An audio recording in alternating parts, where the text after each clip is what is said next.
सुप्रभात बच्चों। कक्षा चौथी, विषय हिंदी, उपविषय पाठ 4, जीवन की सीख। पुस्तक का नाम नई गुलमोहर हिंदी पाठ्य पुस्तक, व्याख्यान 1। बच्चों, आज हम इस कविता में प्रकृति से मिलने वाली सीख के विषय में पढ़ेंगे और उन्हें ग्रहण करने का संकल्प लेंगे। बच्चों, हम अपने चारों ओर उपस्थित वस्तुओं से कुछ न कुछ अवश्य सीखते हैं। तो हम क्या क्या सीखते हैं वो हम इस कविता को पढ़कर जानेंगे। तो चलो अब इस कविता का वाचन करते हैं। सूरज सिखलाता है हमको बड़े सवेरे उठना, सिखलाती है हवा खुशी की लय से चलते रहना। सूरज सिखलाता है हमको बड़े सवेरे उठना। इन पंक्तियों में सूरज हमें सीख देता है कि हमें प्रातः जल्दी उठना चाहिए। जिस प्रकार सूरज प्रातः हर रोज जल्दी निकल जाता है, तो वो हमें यही सीख देता है कि हमें भी सुबह जल्दी उठ जाना चाहिए। सिखलाती है हवा खुशी की लय से चलते रहना। लय का अर्थ है गाने की धुन, और हवा हमें खुशी पूर्वक समान गति से चलते रहना सिखाती है। चांद हमें सिखलाता देना जग को नया उजाला। तारे कहते गीत सुनाओ झिलमिल मस्ती वाला। चांद हमें सिखलाता देना जग को नया उजाला। उजाला का अर्थ है प्रकाश, रोशनी। चांद हमें यह सीख देता है कि जिस प्रकार मैं रात को इस संसार को नया प्रकाश, नई रोशनी देता हूँ, इसी प्रकार तुम भी कुछ ऐसा करो कि तुम इस संसार को नया प्रकाश या नई रोशनी दे सको। तारे कहते गीत सुनाओ झिलमिल मस्ती वाला, और तारे कहते हैं कि तुम भी हमारी तरह जगमगाओ, कुछ ऐसा करो कि झिलमिलाते रहो, जगमगाते रहो, और सबको ऐसा लगे जैसे तुम कोई मस्ती वाला गीत सुना रहे हो। चांद हमें जग में कुछ नया प्रकाश लाने की सीख देता है, और तारे हमें चमकते यानी कि झिलमिलाते मस्ती वाला गीत सुनाने वाले बनने की ओर प्रेरित कर रहे हैं। पेड़ हमें सिखलाता सारे दिन मेहनत में तपना। कोई चोट अगर दे तो भी फल से झोली भरना। तो बच्चों, पेड़ हमें यह सीख देता है कि हमें सारे दिन मेहनत में तपना चाहिए, यानी कि जिस प्रकार पेड़ स्वयं धूप में तपकर आने जाने वाले सभी लोगों को छाया देता है, उसी प्रकार वह हमें मेहनत में तपने की सीख दे रहा है।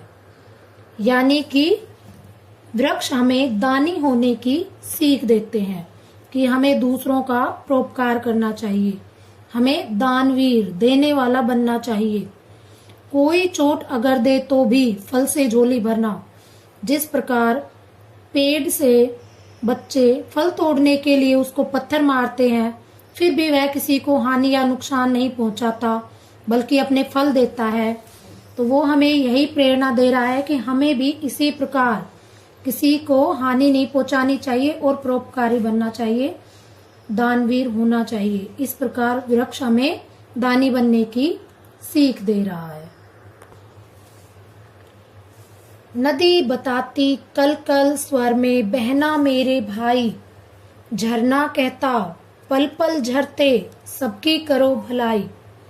नदी हमें यह सीख दे रही है कि तुम भी मेरी तरह बहते रहो, यानी कि अपने मार्ग पर चलते रहो, चाहे कितनी भी बाधाएं क्यों ना आए, अपना रास्ता बनाते हुए चलते रहो, अपने पथ पर आगे बढ़ते रहो। झरना कहता पल पल झरते सबकी करो भलाई, और झरना कहता है कि तुम हर पल झरते रहो और सबकी भलाई करते रहो। जिस प्रकार मैं हर पल झरता रहता हूँ और मेरा जल आगे बढ़ता रहता है और सबकी भलाई करता है, इसी प्रकार तुम भी सदा सबकी भलाई करते रहो। आसमान हंसकर कहता मुझसे, सीखो तुम अपनापन। धरती कहती है धीरज से, फैला लो अपना मन। आसमान हंसकर कहता मुझसे, सीखो तुम अपनापन। आसमान हंसकर कहता है कि तुम्हें भी मेरी तरह अपनापन सीखना चाहिए। आसमान हमें अपनापन निभाना सिखाता है। धरती कहती है धीरज से, फैला लो अपना मन। धीरज का अर्थ है धैर्य, सहनशीलता। धरती कहती है कि तुम मेरी तरह सहनशील बनो। धरती हमें धैर्य रखने का संदेश देती है। तो बच्चों, आसमान हमें अपनापन निभाना सिखाता है और धरती हमें धैर्य रखने का संदेश देती है। खिलखिल हंसते फूल बताते, हर सुख में मुस्काना। कोयल कहती सीखो मुझसे, नए विश्व का गाना। ये खिलते हुए फूल हंसते हुए हमें यह सीख देते हैं कि हमें हर सुख और दुख में मुस्काना चाहिए। फूल बताते हैं कि कैसे हम कांटों पर भी खिले रहते हैं, तो तुम्हें भी सुख और दुख में मुस्काना चाहिए। फूल हमें हर स्थिति में मुस्कुराने की सीख देते हैं। कोयल कहती सीखो मुझसे, नए विश्व का गाना। और कोयल कहती है कि तुम मुझसे, विश्व का अर्थ है संसार, नए संसार का गाना सीखो। मैं किस प्रकार मधुर आवाज में गाती हूँ, तुम भी इसी प्रकार गाओ। तो कोयल हमें सीख देती है, मधुर वाणी का प्रयोग करने हेतु प्रेरित करती है। तो बच्चों, फूल हमें हर स्थिति में मुस्कुराने की शिक्षा देते हैं और कोयल मधुर वाणी का प्रयोग करने हेतु प्रेरित करती है। अच्छी बातें अगर सभी की सीखी हमने भाई, तो धरती पर प्यार सरीखी महकेगी अमराई। कवि बता रहा है कि यदि हमने प्रकृति की सभी अच्छी बातें सीख लेंगे, तो यह धरती स्वर्ग के समान हो जाएगी।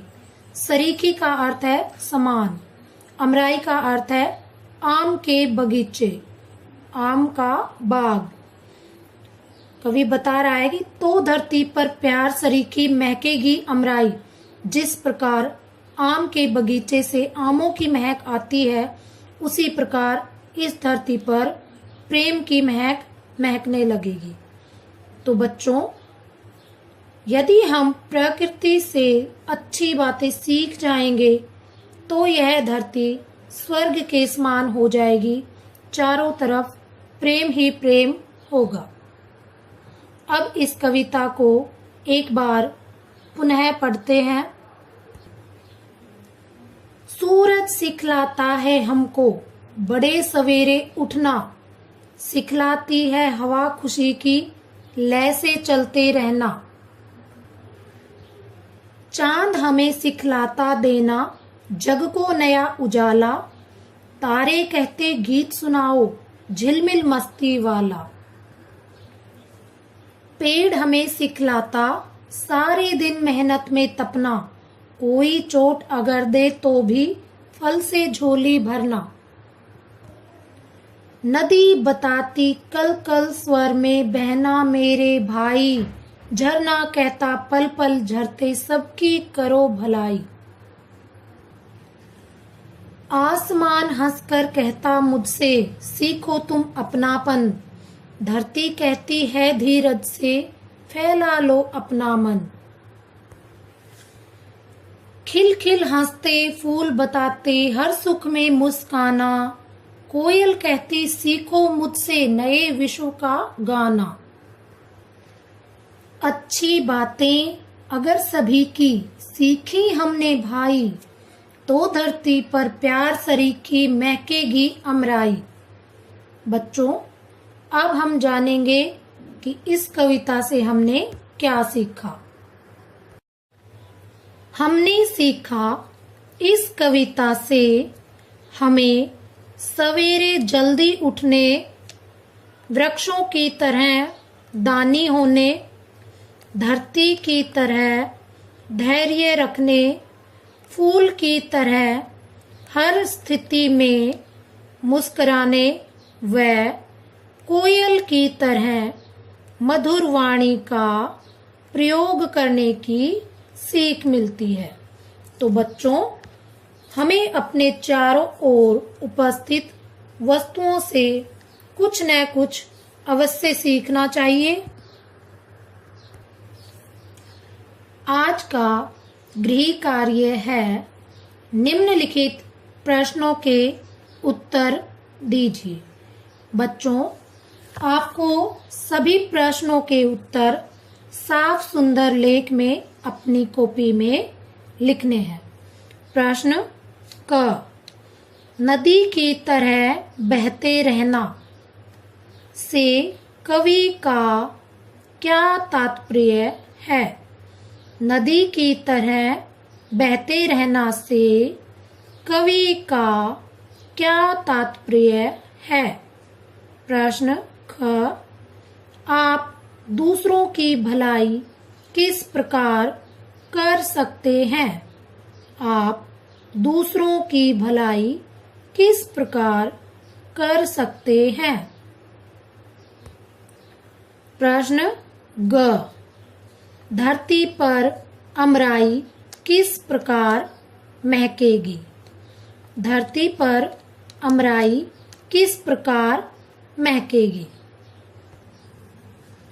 बच्चों, अब हम पाठ 3 फ्लोरेंस नाइटिंगेल कक्षा परीक्षा का हल जानेंगे। उम्मीद है आप सभी ने कक्षा परीक्षा में सभी प्रश्नों के सही उत्तर दिए होंगे। फिर भी हम कक्षा परीक्षा का हल जानेंगे। तो चलो अब हम कक्षा परीक्षा का हल जानते हैं। प्रश्न 1, निम्नलिखित प्रश्नों के उत्तर दीजिए। प्रश्न 1 में आपको प्रश्न क और ख 2 प्रश्न दिए गए थे जो 2-2 नंबर के थे। टोटल नंबर हमारे 4 हुए। तो प्रश्न क कुल अंक इसके 4 हुए। प्रश्न क है, फ्लोरेंस नर्स क्यों बनना चाहती थी? फ्लोरेंस नर्स क्यों बनना चाहती थी? उत्तर है, फ्लोरेंस का हृदय सदैव सेवा की भावना में डूबा रहता था। दुखी लोगों का दुख दूर करने की एक तड़प उनके हृदय में थी, इसलिए वह नर्स बनना चाहती थी। प्रश्न ख, क्रीमिया में घायल सैनिकों की मदद फ्लोरेंस ने किस प्रकार की? प्रश्न ख है, क्रीमिया में घायल सैनिकों की मदद फ्लोरेंस ने किस प्रकार की? उत्तर है, फ्लोरेंस ने क्रीमिया में घायल सैनिकों की मदद उनके घावों पर मरहम पट्टी लगाकर, उनके समीप बैठकर, दिलासा देकर, प्रेम व स्नेह के लेप से उनकी अंतरात्मा में जीवन संचार करके की। प्रश्न 2, सही उत्तर के सामने सही का निशान लगाइए। बच्चों, क, नाइटिंगेल के जन्म से पूर्व इटली में फ्लोरेंस नाम किसका होता था? एक बार फिर से दोहराते हैं। नाइटिंगेल के जन्म से पूर्व इटली में फ्लोरेंस नाम किसका होता था? नंबर 1 सैनिकों का, नंबर 2 पुरुषों का, नंबर 3 डॉक्टरों का, नंबर 4 नर्सों का। इसका सही उत्तर है पुरुषों का। विकल्प 2 पर सही का निशान लगाएंगे।